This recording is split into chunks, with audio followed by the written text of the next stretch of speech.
자, 원호극근 선사의 개성을 소개하겠습니다.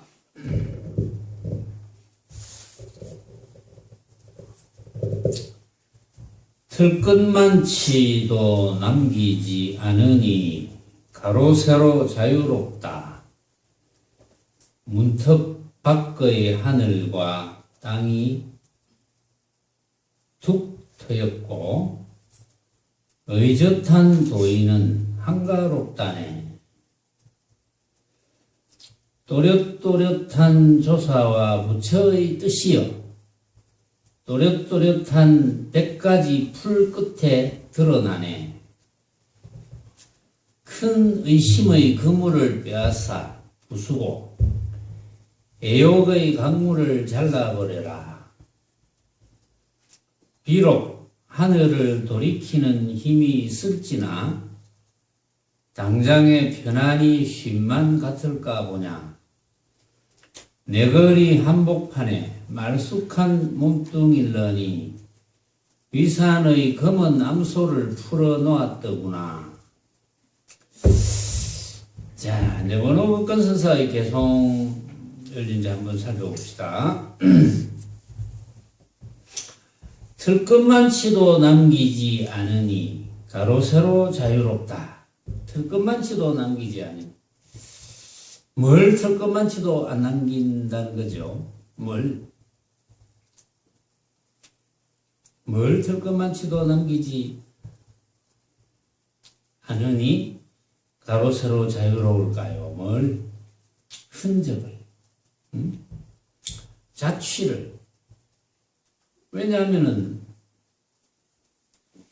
흔적 없는 나니까. 그렇죠? 흔적 없는 나인데 자취를 남기면 안 되죠. 자취라는 건 뭡니까? 망념이죠. 모습에 붙어버리는 것. 모습에 대해서 한 생각이 일으키는 것. 모습에 대해서 한 생각이 이렇게 놓고 일으킨 줄도 모르는 것. 근데 여기 등장하는 이제 조사님들의 개성을 살펴보면 정말 참 잘 사는 것처럼 보이죠. 이게 잘 사는 겁니다. 뭐 어떤 게 잘 사는 겁니까? 뭐 여러분들도 그렇게 사니까 여러분들도 잘 사는 거죠. 사실은 뭐 여러분들이 많이 알고 계시는 인척 친척이나 뭐 친구나 뭐 가족들이나 뭐 그런 분들이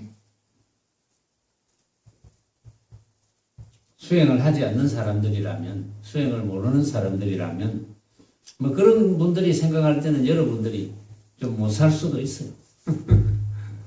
좀 더 잘 살아야 될 건데, 뭐 그런 분도 있을 거예요. 아직도 여러분들이 좀 더 잘 살았으면 좋겠다, 이래가지고 좀 더 한 대 위에 계시는 분들, 물 떠놓고 빌 수도 있고, 좀 더 잘 살아라 하면서, 또 이제 절에 다니면서, 뭐 빌어줄 수도 있어요.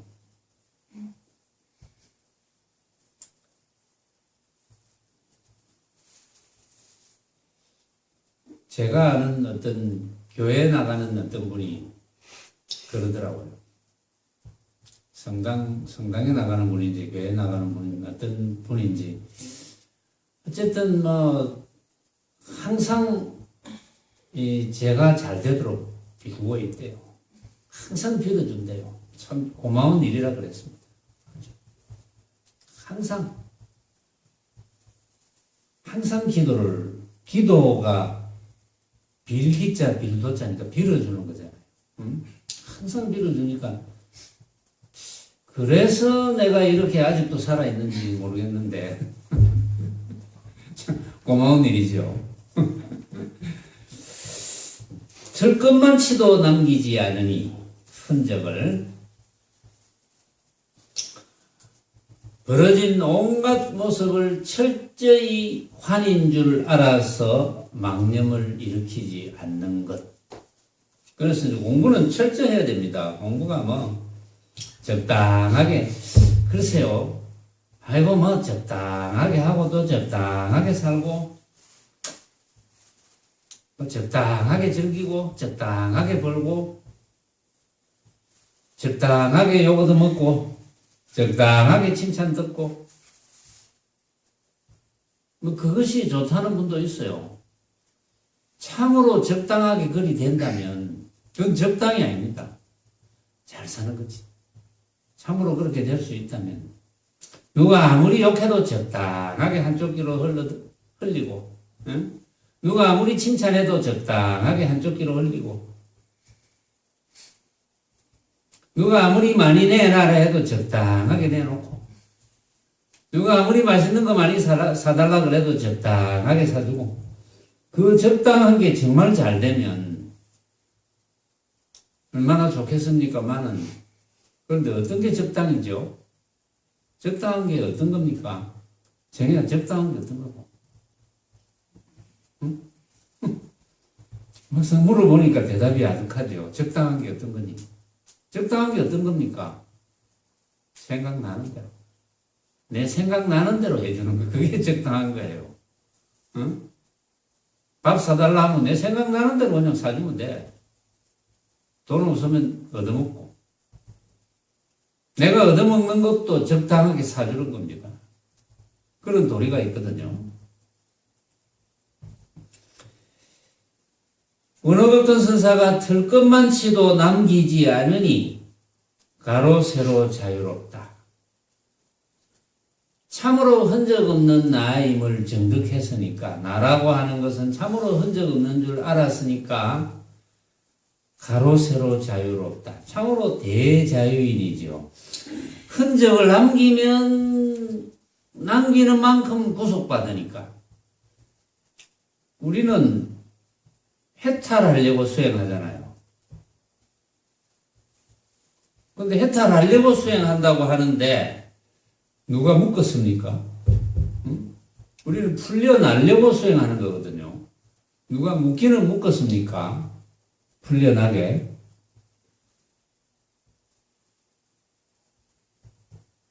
여기 누가 묶었나? 응? 그 본인이 묶었지. 누가 묶기는 묶었어. 하여튼 누군지 몰라도 묶기는 묶었어. 누가? 자기 자신이 묶은 거. 자기가 자기를 묶었어.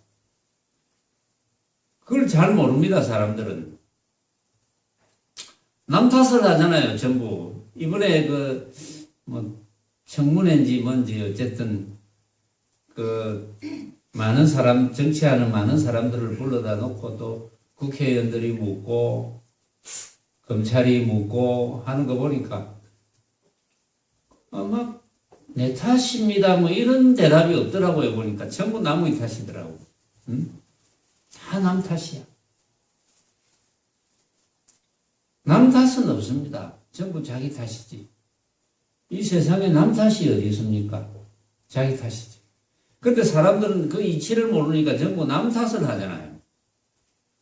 전부 자기 탓이야. 근데 수행을 만약에 하는 사람이라면, 이건 내 탓이구나. 다 알죠. 물론, 한때는 지금도 그렇겠지만, 천주교 쪽에서, 이제, 네타시오 운동을 했거든요. 네타시오 운동. 맞아요. 바로, 운동을 참 바로 하는 거죠. 네타시오. 거기서 이제 한 발자국 더 나가면, 오로지 네타시오. 절대적으로 내 탓이요. 남 탓은 하나도 없어. 왜? 내가 지어서 내가 받는 거니까. 살아도 내가 살고, 죽어도 내가 죽지. 내가 사는데 남하고는 관계없어요. 인연이 벌어진 사람만 관계 있지. 그 외에는 아무 관계 없잖아요. 내가 지금 여기서 살아가고 있는데, 지구 저 건너편에 전혀 모르는 소련 무슨 스키라는 사람이 있다면 무슨 관계가 있어요?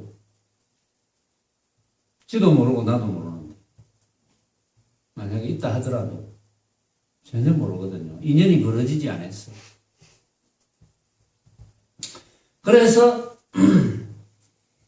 대자유인이다. 가로 세로 자유롭다. 문턱 밖의 하늘과 땅이 툭 트였고, 문턱 밖의 하늘과 땅이 툭 트이면 어찌 됩니까? 문턱 밖의 하늘과 땅이 툭 트있다는 것은 문턱 밖의 하늘과 땅에 벌어져 있는 온갖 모습에 내가 마음을 안 뺏긴다 이 말이잖아요. 툭 튀었다. 툭 튀었다. 그냥 툭 튀었다는 것은 그래서 걸림없이 살아간다. 대자유인이니까 당연히 걸림없이 살죠. 걸릴 것이 없는데 그래 되니까 의젓한 도인이라고 이름을 붙일 수가 있는 거죠. 의젓한 도인은 참으로 한가롭다네. 그게 한가로운 겁니다. 한가롭다는 것은 그게 한가로운 거예요. 뭐 사람들이 한가롭다 하는 그런 경치를 보면서 별일 안 하면서 그냥 앉아가지고 쳐다보고 있으면서 내 마음이 한가롭구나. 뭐 바쁜 일이 없으니까 한가롭구나. 뭐 그런 것도 한가로울 수가 있어. 근데 이제 그렇게 한가로운 것은 그 반대의 모습은 번거로운 것일 수 있어요. 그 반대의 모습. 막 사람 속에서 부대끼고 이 일 저 일로 쫓아다니고 그건 한가로운 게 안 되거든요. 근데 참으로 한가로운 것은 벌어지는 모습이 뭐 그냥 조용하거나 시끄럽거나 홀로 산속에 조용히 앉아있거나 저 재래시장에 뚝뚝거리는 가운데서 왔다 갔다 하면서 뛰어다니거나 가네. 마음이 한가로워야 되는 거거든. 그러니까 의젓한 도인은 그 어느 때를 관계하지 않고 어떤 상황과 조건을 관계하지 않고 한가롭다. 원어급건서사가 그렇다 이 말이죠. 또렷또렷한 조사와 부처의 뜻이여 또렷또렷한 조사와 부처의 뜻이여 또렷또렷한 100가지 풀 끝에 드러나네. 또렷또렷한 조사와 부처의 뜻. 조사와 부처의 뜻은 또렷또렷하지요. 참으로 명확합니다. 흐리멍텅 안 합니다. 참으로 명확해요. 명확한 뜻입니다. 우리의 본래 면목이 참나가 흔적도 없다 하는 것은 참으로 명확한 뜻이거든요. 그런데 그 명확한 뜻 밖의 소식을 알아야 되는데, 이제 밖의 소식을 알아야 된다는 것은 무슨 뜻이냐 하면, 나의 본성, 참나라고 하는 것은 흔적이 없다. 이렇게 하면은, 흔적이 없는 모양을 생각해요. 흔적이 없는 나를 생각해요. 그래서 벗어나 버립니다. 흔적이 없는 나를 생각하면 그는 흔적이 생겨버립니다.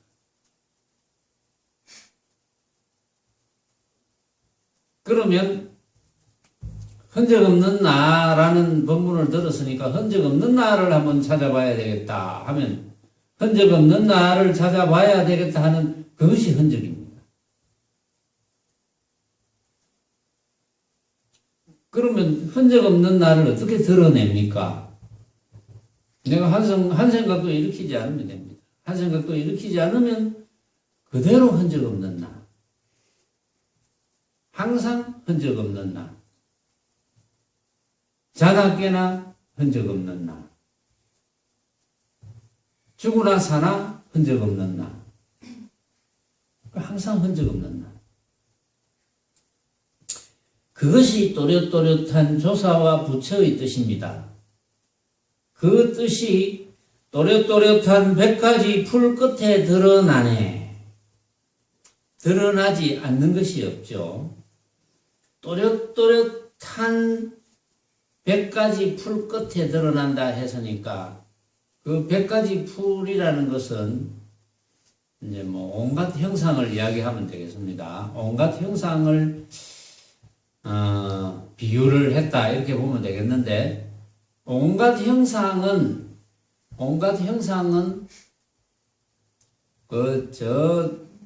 시인이자 민필가인 중국의 소동파 선생이 읊은 시기절에 그런 게 있죠. 바람에 나뭇잎 흐르는 소리가 어떻게 부처님의 미묘한 법이 아니며, 시냇물 흐르는 소리가 어찌 부처님의 장광설이 아니겠는가 이랬거든요. 그런 이야기를 자신 있게 하는 거 보면 소동파 선생도 깨친 분 같아요. 그런 이야기를 개성으로 자신 있게 하는 거 보면, 그렇게 부처님의 장광설, 부처님의 미묘법이 또렷또렷한 100가지 풀 끝에 드러나건만, 어리석은 사람들은 그 모습을 보고 개교하는 생각을 일으켜서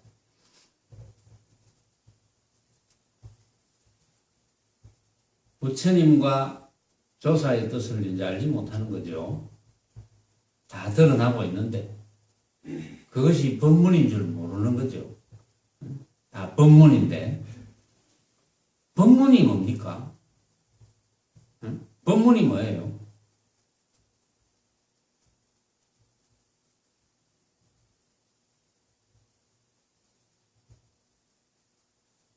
법문은 흔적 없는 나를 나타내는 것, 그게 법문이에요. 흔적 없는 나를 드러내는 것, 그게 법문이에요.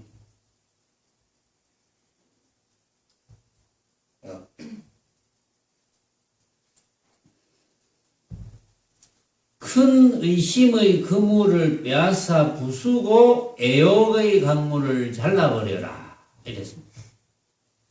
큰 의심의 그물을 빼앗아 부수고, 큰 의심의 그물은 중생의 아르마리입니다. 온갖 중생의 아르마리를 빼앗아 부수어라. 그리고 또 애욕의 강물을 잘라버려라 이랬습니다. 쏠리는 거, 애욕. 그래서 법구경에 이제 부처님께서 그런 말씀을 하셨어요. 법구경에서 사랑하지 마라, 사랑해서 괴롭구나. 미워하지 마라, 미워해서 괴롭구나. 이렇게 했거든요. 사랑하고 미워하지 마라 이 말인데, 그게 이제 애욕의 강이니까 애욕의 강물을 잘라버려라. 그래서 애욕의 강물을 잘라버려라 이제 이렇게 하는 건데, 이제 사랑하고 미워하는 것은 모습으로 벌어지는 변견의 대표거든요. 그래서 여러 선사들이 거기에 대해서 이야기 많이 해놨죠. 지도문안이요, 유혐간택이라, 단막정해하니 통연명백이라 그랬잖아요. 지극한 이치는 어렵지 않아. 신신명구에 나와 있죠. 지극한 이치는 어렵지 않아. 유혐간택. 간택하는 걸 싫어해야 돼. 오로지 취사 선택하지 않으면 돼. 오로지. 그 취사 선택하는 거는 뭡니까? 취사 선택한다는 것은, 그럼 취사 선택하는 거는 이제 모습을 내 것으로 생각하는 거지. 어떤 모습을 맞다고 생각하고, 어떤 모습을 헛개비로 볼 줄 모르는 거죠. 맞다고 생각하는 거니까. 그게 취사 선택입니다. 그게 유혐간택이라고 시신명구에서 석찬 스님이 그랬어요. 유혐간택이다. 단막 정해하면, 단번에 미워하고 사랑함을 끊으면 통연히 명백하니라. 통연히 명명백백하다. 그 단막 정해를 이야기했어요. 좋아하고 싫어하는 거. 좋아하고 싫어하는 것만 끊으면 된다. 응? 내한테 좀 잘해주는 니는 좋고, 내한테 싫은 소리 하는 니는 싫고, 그것만 끊으면 돼. 그거 끊어집니까? 그거 좀처럼 잘 안 끊어질 거예요. 정도가 좀 약해질 수는 있어, 그게.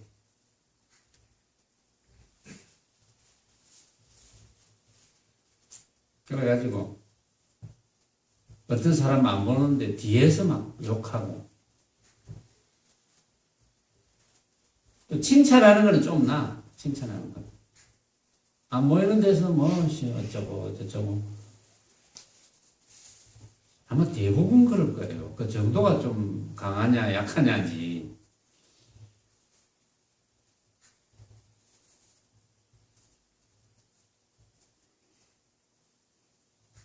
그런 분은 수행이 많이 부족한 거죠. 아직도 뒤에서 남 욕하고 하는 사람들.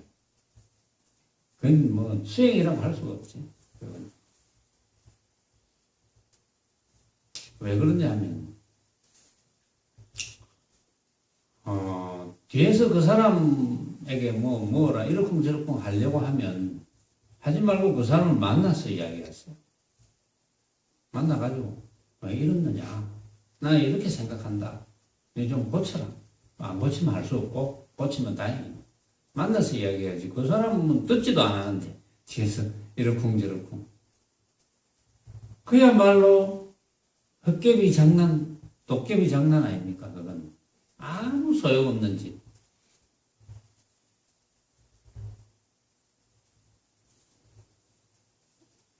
애욕의 강물을 잘라버려라. 그러면은 바로 도인이다 이거죠. 비록 하늘을 돌이키는 힘이 있을지나, 비록 하늘을 돌이키는 힘이 있을지나, 우리나라에도 역대 많이 있었죠. 그런 사람들. 하늘을 돌이키는 힘. 역대 뭐 임금들, 근세에 와서는 이제 뭐 또 일부 대통령들 지금 이제 그 막 탄핵을 하자 하고 내려온나 하는 현직 대통령도 대통령이라는 뭐 권력은 하늘을 돌이키는 힘이거든요. 더더구나 옛날 그 임금이나 황제들은 정말 무소불위의 권력입니다. 그럼 뭐 적석에서 바로 죽일 수가 있어. 그래도 죄가 안 돼. 국법으로는 죄가 안 됩니다. 절대적인 권력. 좀 마음에 안 들면 내 앞에서 좀 내 싫은 소리하고 말이지. 그러면 바로 죽여도 죄가 안 됐어요. 절대 무소불위의 권력. 그런 권력보다 훨씬 더한 비록 하늘을 돌이키는 힘이 있더라도 무엇보다는 못하느냐. 당장의 편안이 심만 같을까 보냐. 당장에 내가 편안히 망념이 없는 상태죠. 편안히 쉬는 것. 망념이 없는 상태보다 편하겠나? 안 편하지. 권력의 속성은 항상 위험이 따라다니잖아요. 권력이 세면 셀수록 그 권력을 탈취하고 싶은 무리가 생기잖아요. 모습적으로 뭔가 좋은 게 있으면 꼭 그거를 빼앗고 싶은 사람이 생겨요. 여러분들 집에 뭐 그런 게 있는지 모르겠지만 한 100억짜리 금송아지 같은 게 뭘로 만들었는지 몰라도 100억짜리 금송아지가 있다고 소문이 한번 나와보세요.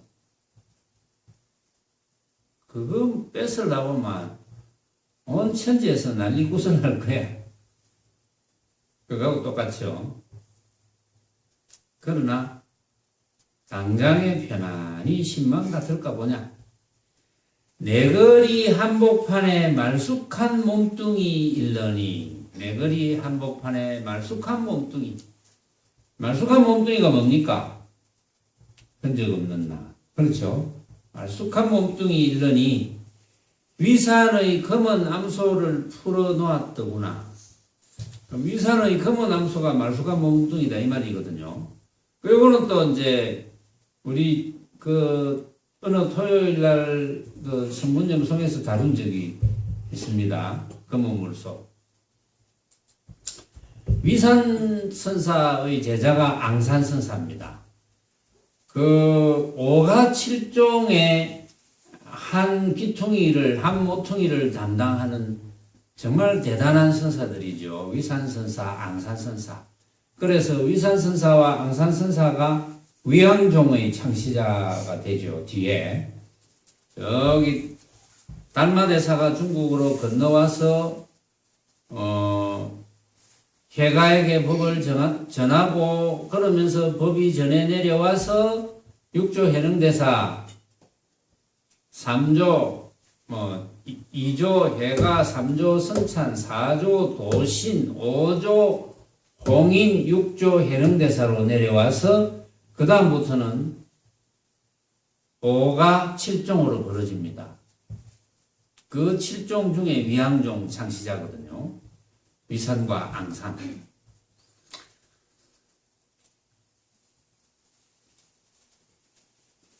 앙산이 물었습니다. 위산 스님에게 화상께서는 100년 후에 어디로 가십니까? 이렇게 물었어요. 그러니까 위산 스님이 저 산 밑에 공양주 집에 한 마리 검은 물소가 돼가지고 내가 빚을 좀 갚아야 되겠다. 이렇게 이야기합니다.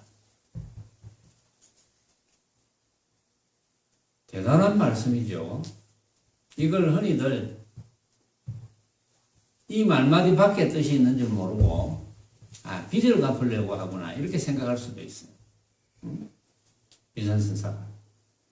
그런데 축생몸을 받는다는 것은 사막도에 떨어지는 거예요. 지옥아기 축생 사막도에 떨어집니다. 사막도에 떨어져서 헤어나지 못하면 정말 고생을 한참 해야 되죠. 몇 겁을 고생해야 될지 모르지. 그러고 사막도는 고통이 너무 심하기 때문에 부처님 말씀을 못 알아듣습니다. 부처님 말씀을 들으려고 하지도 않습니다. 고통이 너무 심하기 때문에. 지옥아기 축생은. 그래서 부처님께서도 경전에 그려놨죠. 항상 삼선도 이야기만 합니다. 수라, 인간, 천상. 사막도는 결혼을 안 해요. 삼선도 정도는 돼야 그래도 인연이 신기해질 수 있다. 이렇게 이제 보시는 것 같아요. 보니까. 그런데 이 위산선사가 산 밑에 있는 공양주 집에 한 마리 검은 물소가 되어서 빚을 갚겠다고 하니까 이게 보통 문제가 아니죠. 이거는 보통 자신감이 아니면 이런 말 할 수 없는 겁니다. 참으로 자신이 있어야지. 그러니까 한 마리 검은 물소가 되어도 지금 공부를 안 놓친다는 거잖아요. 응? 그게 얼마나 대단한 겁니까? 그래가지고 그 뒤에 이제 문제거리가 또 있었거든요. 자, 그 이제 위산 스님이 문제를 냅니다.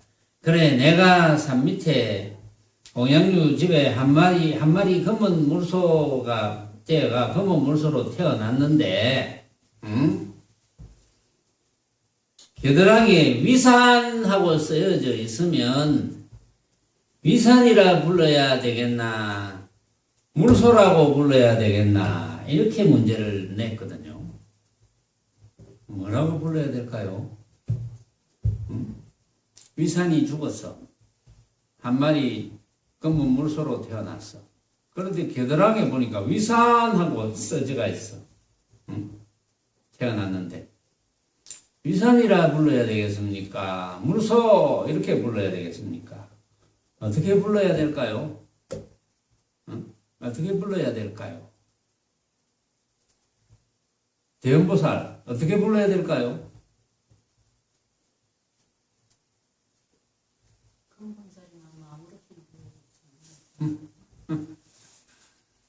그럼 아무렇게나 어떻게 한번 불러보세요.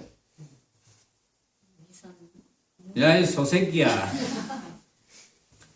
이래 부르면 안 될까요? 아무렇게나.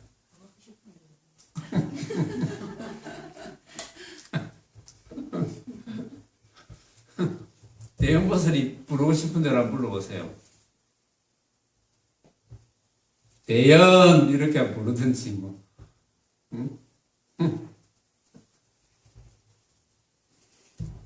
자,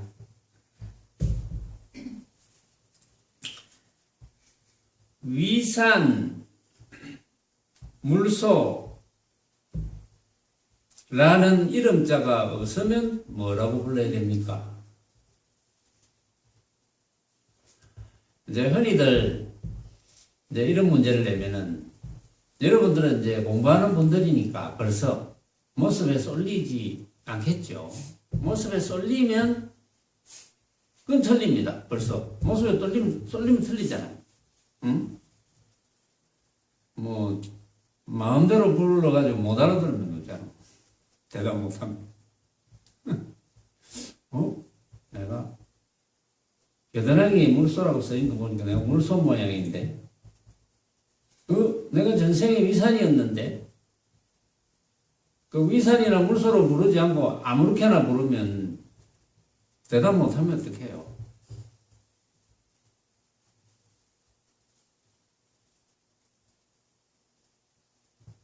근데 이제 아무 때나 불러도 된다고 하는 것도 상당히 근접한 답입니다. 상당히 잘한 답이에요, 그것도. 그러나 정답은 아닙니다. 그것도 굉장히 잘한 답이에요. 그럼 뭐라고 해야 될까요? 뭐라 불러야 될까요? 정현보살, 뭐라 불러야 될까요? 아, 같습니까? 보니까 여자의 모양을 하고 있는 거 보니까 같네.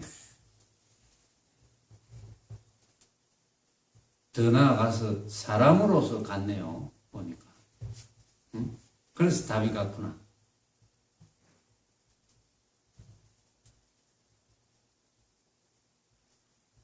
뭐라고 불러야 될까요? 응?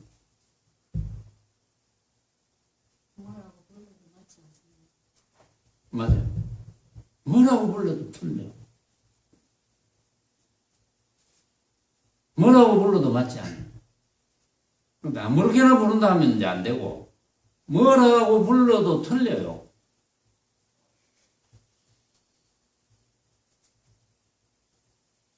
뭐라고 불러도 맞지 않기 때문에 뭐 부르든지 말든지 네 맘대로 해라 이래야지. 뭐라고 불러도 틀려.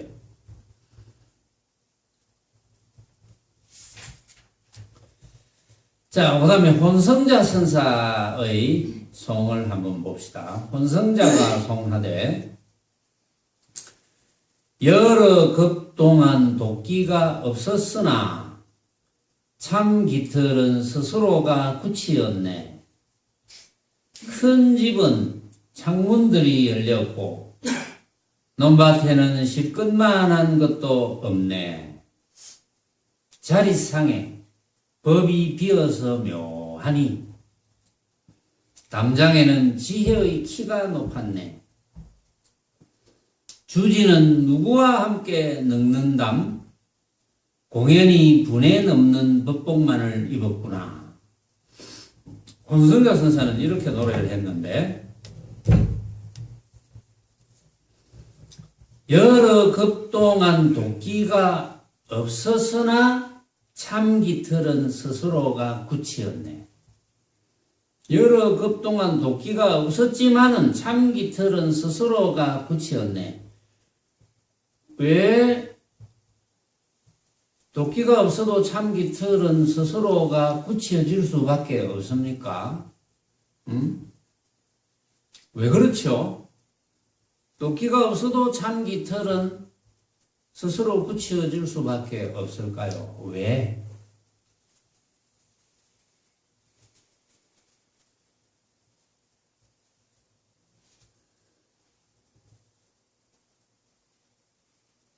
정답은 본래 그러한 본래 무일물이다. 누가 만들어서 무일물이 아니고, 응? 도끼를 가지고 이렇게 따듬어 가지고 깃털을 만든 게 아니고 본래 그렇다. 참 깃털이라는 것은 스스로가 붙여졌어. 본래 그렇다. 본래 그러한데 그러한 줄 잊어먹고 있어요. 잊어먹고 있는 걸 되찾자는 겁니다. 남의 걸 가져오는 게 아니고 내가 원래 가지고 있던 건데 잊어먹고 있었어. 그거하고 똑같아요. 내 손에 여의주를 이렇게 탁 잡고 있는데 이 귀한 여의주를 찾으러 먼 데 돌아다니는 거하고 똑같아. 내 손에 꼭 쥐고 있는데 지금 손만 열어보면 되는데 열어보는 걸 안 하려고 해. 근데 열어보는 데는 좀 조건이 좀 있어요.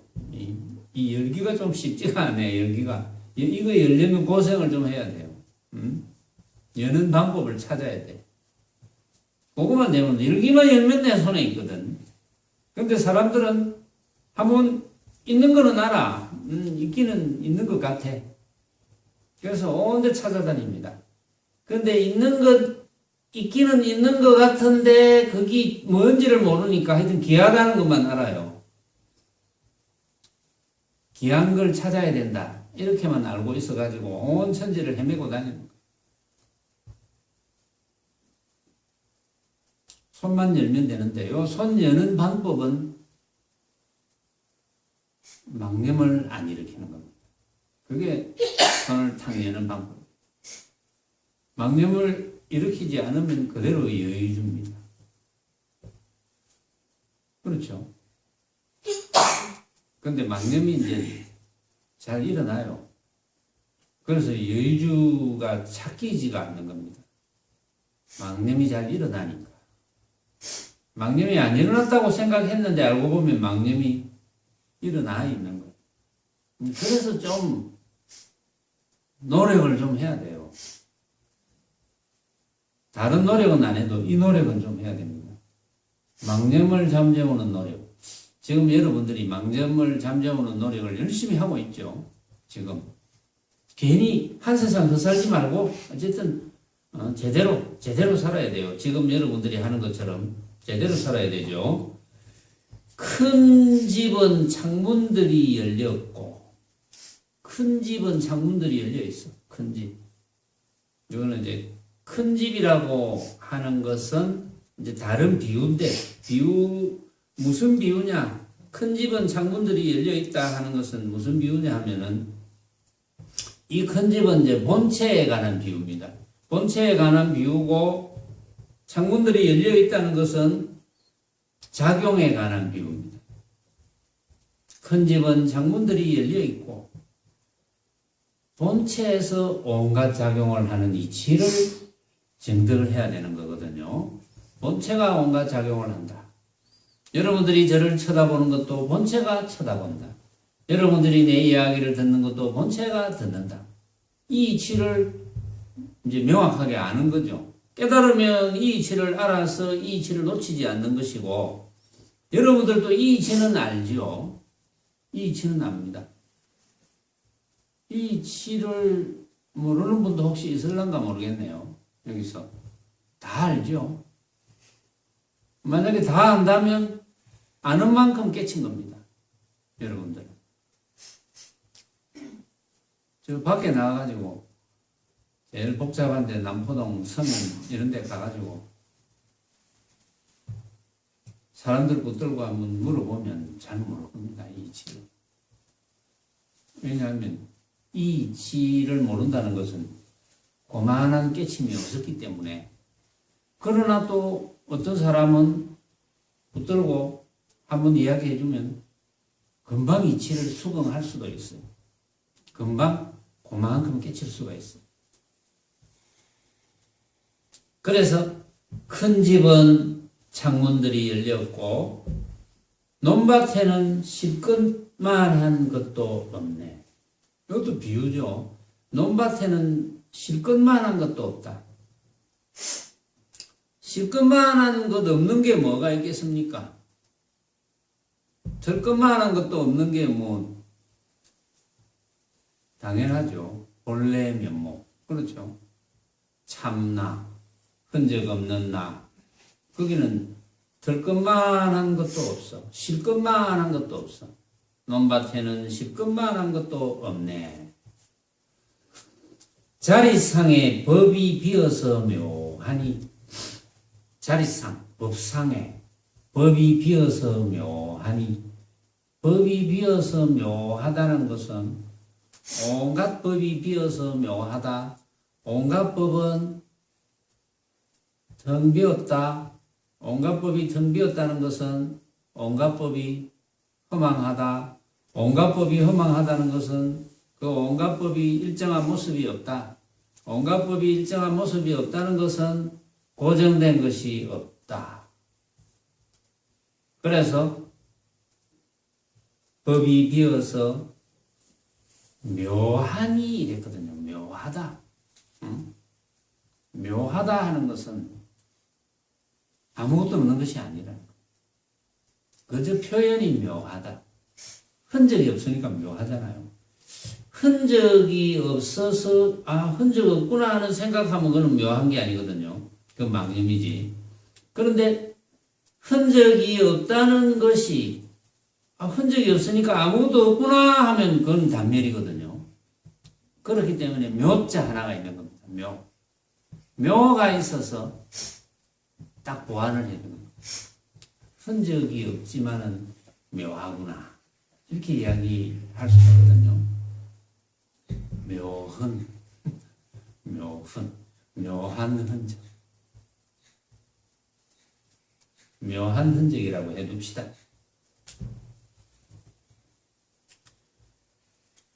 자리상에 법이 비어서 묘하니 담장에는 지혜의 키가 높았네 이랬습니다. 자리상에 법이 비어서 묘하니 법이 비어서 묘하니까 아무것도 없는 것이 아니기 때문에 거기에서 무한한 지혜가 나오는 거예요. 무한한 지혜. 그 무한한 지혜는 어디에 써먹겠습니까? 그 무한한 지혜를 내서 뭘 하려고? 그 무한한 지혜를 써야 될 때는 한 군데밖에 없습니다. 중생제도 하는데 써놓고. 이 이치를 모르는 이가 너무나 척은하니까 그래서 대비심이 생기는 거죠. 너무나 척은하니까 대비심이 일어나서 도와줘야 되겠구나 하고 도와주는 것이 대자심입니다. 대비심과 대자심이 가장 충만한 분이 부처님이잖아요. 그 다음에는 대보살님들, 간세음보살, 문수보살, 오현보살, 지장보살, 대세지보살, 이런 보살입니다. 그래서 대자대비하신 불보살이여 이렇게 이야기하잖아요. 주지는 누구와 함께 늙는담 이랬습니다. 주지는 누구와 함께 늙는담 공연히 분에 넘는 법복만을 입었구나 이랬습니다. 주지는 누구와 함께 늙는담 혼성자 선사가 그래서 혼성자 선사가 자기 자신을 칭하고 있는 거예요. 주지는 누구와 함께 늙는담 이게 무슨 말입니까? 한번 생각해 봅시다. 나는 너하고 같이 늙을고 지금 걱정이 태산입니까? 같이 늙을 사람이 없었어. 출가해서 혼자 사니까 걱정이 태산이구나. 이렇게 생각하는 사람도 있을 거예요. 얼토당토 않게. 갑자기 잘 나가다가 주지는 누구와 함께 늙는담 장가로도 보내야 되나? 주지를. 주지는 누구와 함께 늙는담. 이거 무슨 뜻일까요?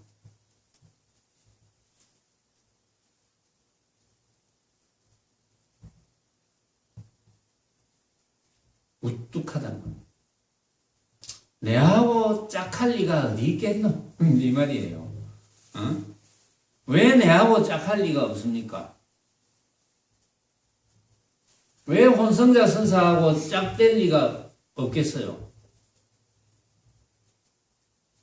흔적이 없으니까. 짝될 리가 어디 있겠어요? 흔적도 없는데. 응? 흔적도 없는데 누가 짝이 됩니까? 우리가 짝은 다 흔적이 있어야지. 쳐다보고 아이고 니 잘생긴 애 내하고 살자 뭐 이렇게 되는 거잖아요. 흔적이 있어야지. 니 못생긴 애 헤어지자 뭐 이렇게 되잖아요.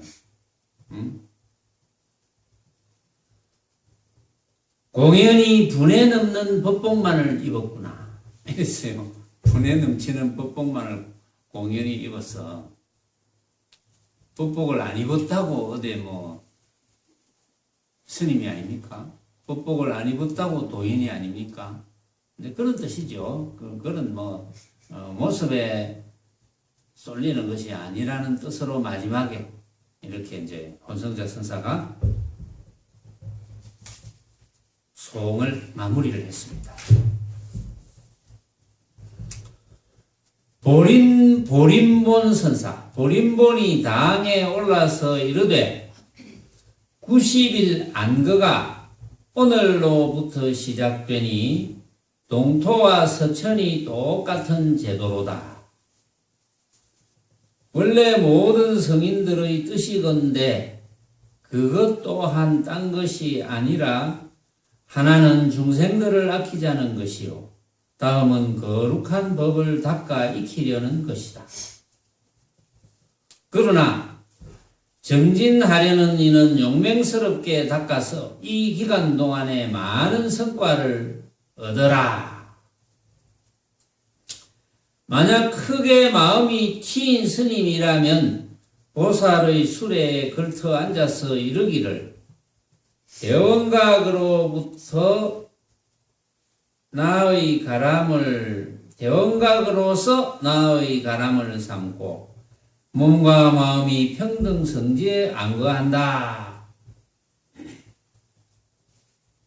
라고 말하리라. 감히 여러분께 묻노니 가람은 몸과 마음으로 더불어 하나인가 둘인가? 만약 하나라 말하면 능과 소가 역연하고 만약 둘이라 말함인된 마음밖에 법이 있는 것이니 사람들이 이를 알아채겠는가? 이를 밝힌다면 삼세의 부처님과 같은 자리에서 안거를 하고 다시 딴 경계가 없을 것이지만 혹은 밝히지 못하면 12시 안에 꼭 자세히 살펴야 하니라. 이렇게 이야기를 했는데 이제 앞에 부분은 뭐 별 내용은 아닙니다. 보림본 선사가 당에 올라서 90일 안거가 오늘로부터 시작되니 이때도 90일 동안 안거를 했는 모양이죠. 그렇죠. 한 1000년 전인데 동토와 서천이 똑같은 제도로다. 원래 모든 성인들의 뜻이건대 그것 또한 딴 것이 아니라 하나는 중생들을 아끼자는 것이고 다음은 거룩한 법을 닦아 익히려는 것이다. 그러나 정진하려는 이는 용맹스럽게 닦아서 이 기간 동안에 많은 성과를 얻으라 이랬습니다. 만약 크게 마음이 튀인 스님이라면 보살의 수레에 걸터 앉아서 이런 말을 할 것이다. 대원각으로서 내 나의 가람을 삼고, 여기 아까 원각경에 이제 나온 말입니다. 요 고치게 제일 앞에 나왔어요. 대원각으로서 나의 가람을 삼고 몸과 마음이 평등성지에 안거한다. 이렇게 말할 수 있지 않겠나? 티 있다면 감히 여러분에게 묻노니 걸어놓고 이제 질문을 했습니다. 가람은 몸과 마음으로 더불어 하나인가 둘인가 이랬습니다. 가람은 몸과 마음으로 더불어 하나인가 둘인가. 아까 이제 이 대목을 상세하게 설명했어요. 이 대목을 결국은 전호식이 이제 돌을 닦아서 이제 깨치게 되면 전호식이 바뀌어 가지고 성소작지가 되고, 육식이 바뀌어 가지고 묘관찰지가 되고, 칠식이 바뀌어 가지고 평등성지가 되고, 팔식이 바뀌어 가지고 대원경지가 된다고 아까 이야기를 했어요. 상세하게 이야기했으니까 그거는 이제 더 상세하게 이야기할 필요는 없을 것 같고, 여기에서 단지 대원각으로서 나의 가람을 삼았다 하는 것은 대원경지의 상태라는 거죠. 대원경지가 되면 이미 칠식이 전변해가지고, 그러니까 이제 안으로는 아집이 없어지고 밖으로는 법집이 없어진다 그랬죠. 그래가지고 몸과 마음이 편안해져가지고 평등성지를 이룬다, 그런 이야기를 이제 했는데, 가람은 몸과 마음으로 더불어 하나인가 둘인가 이랬습니다. 이때 몸과 마음이라고 한 것은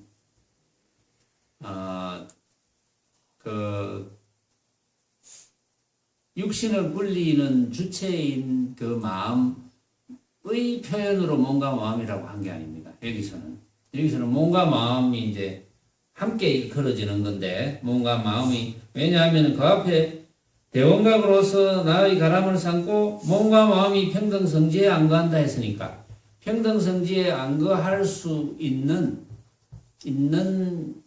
그 이제 매개체로서 몸과 마음이라고 했거든요. 그러니까 이제 이 보리몬서사가 물은 거예요. 가람은 몸과 마음으로 더불어 하나인가 둘인가 이랬습니다. 가람은 몸과 마음으로 더불어 하나인가 둘인가. 그러고 설명을 해놨어요. 만약 하나라고 말하면 능과 소가 역연하고, 만약에 하나라고 말하면 능소가, 능연과 소연, 주관과 객관이, 주체와 객체가 역연하고, 왜냐하면은 대원각에서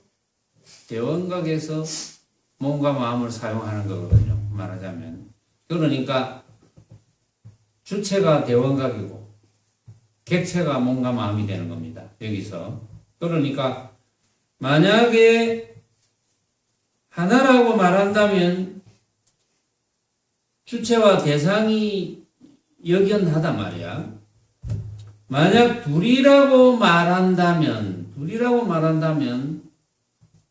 마음 밖에 법이